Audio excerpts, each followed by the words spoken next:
revue de presse d'Europe 1, Olivier Delagarde. On commence par une interview insolite. Oui, il est à la une du Figaro Économie, l'air un peu renfrogné, physique de déménageur à la André Pousse. On se dit qu'il aurait pu facilement jouer les rôles de gangster dans les films de Lautner, mais en fait son registre, c'est assurément le comique. Le gouvernement veut rassurer les entreprises, déclare-t-il.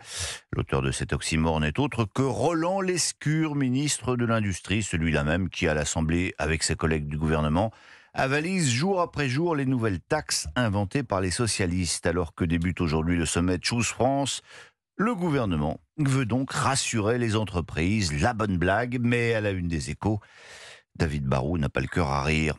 Alors que depuis des semaines, les responsables politiques de tous bords passent leur temps à détricoter la réforme des retraites, à inventer de nouveaux prélèvements qui, depuis des décennies, pénalisent le Made in France, la démarche d'un président terriblement affaibli est perçue comme creuse par les plus généreux, comme ridicule par les autres, tous ceux qui ont le sentiment que sur le plan économique, la France marche sur la tête. Et tout cela n'est pas sans conséquences. Non, parce que les entrepreneurs les plus fortunés commencent à quitter la France. Si ce n'est pas eux physiquement, ce sont en tout cas leurs capitaux. Impossible d'ignorer le vent de panique, discret mais bien réel, qui souffle sur les patrimoines français, écrit Jean Kedroff dans le Figaro. De plus en plus de foyers fortunés et de chefs d'entreprise, mais aussi des cadres supérieurs, transfèrent une part croissante de leur épargne vers la Suisse ou le Luxembourg.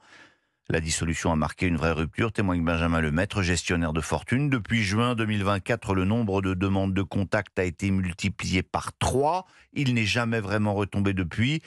Les derniers chiffres de l'autorité des assurances du Grand-Duché du Luxembourg le confirment. Les placements de clients français ont atteint presque 14 milliards d'euros l'année dernière, une hausse de 54%. C'est historique. La plupart des fiscalistes témoignent du même phénomène. Le mythe de la grande fortune, c'est fini. On accompagne désormais des patrons de PME, des cadres d'entreprise et même des boulangers qui ont réussi.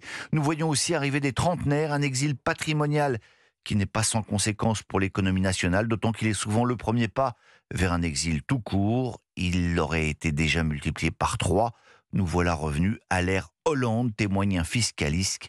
Peut-être pire encore. Et que fait le gouvernement face à ce phénomène ? Il est complètement débordé. C'est ce que constate l'opinion. En gros titre, le cornu est en train de payer les frais de sa méthode, expliquent Dina Cohen et Mathieu Depriec. En laissant la main aux parlementaires, il ne maîtrise plus le récit. Et c'est sûr que le récit est pas simple. Aller expliquer que ce qui est voté ne l'est pas vraiment et que ce qui ne l'est pas ne le sera peut-être à la fin, le gouvernement est totalement dépassé.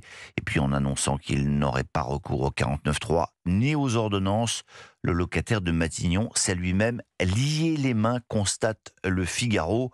Or, en plus de jurer qu'il ne regrette rien, écrit Arthur Berda du Figaro, il certifie qu'il n'est pas question de revenir sur cette période et il se dit prêt à tomber si son budget ne parvenait pas à dégager une majorité.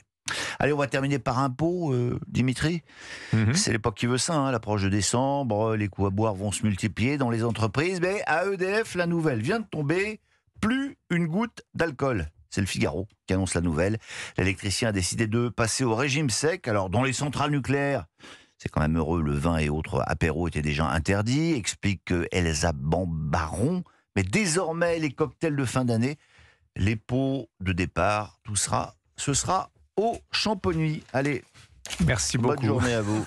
Merci beaucoup, Olivier Delagarde.